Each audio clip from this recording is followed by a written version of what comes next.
Hello everyone and welcome back to a new video. Friends, today we will be learning the knight fork. So friends, before we all get into that, be sure to subscribe to Innovative Games channel with notifications on. So let's get started. So friends, we will learn the basic concepts of a knight fork.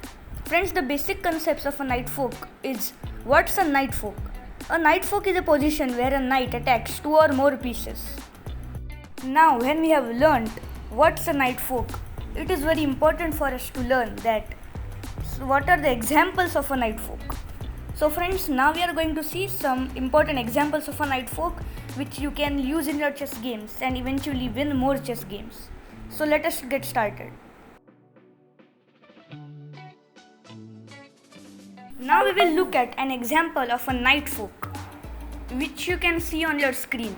The knight is forking the king and the queen, as the king and the queen are both attacked at the same time, and the opponent or you will be winning the queen. Of course, you just can't win the king, or else I would not be making this video.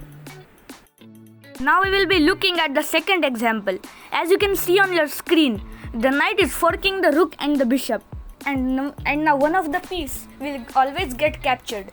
This is an example of a knight fork. In the next example, we will be learning that what is a family fork. So friends, let's take a look at what's a family fork.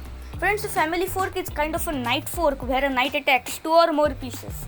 It is the most useful and the most dangerous at the middle game because it cannot be found by any chess player in the middle game so easily, because in the middle game there are many pieces on the board. Friends, you can use this family fork trick in the end game when you want to exchange all of the pieces and go into king and pawn end games, as this trick can wipe out two or more pieces at the same time at the end game.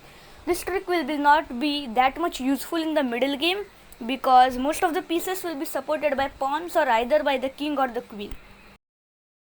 Friends, now we will be looking at positions where there isn't a knight fork. As you can see on the position, the knight on the d5 square is forking the rook on the f6 square and the knight on the b6 square. But this position isn't a knight fork because the knight on the b6 square is attacking the knight which is on the d5 square, which is giving a knight fork.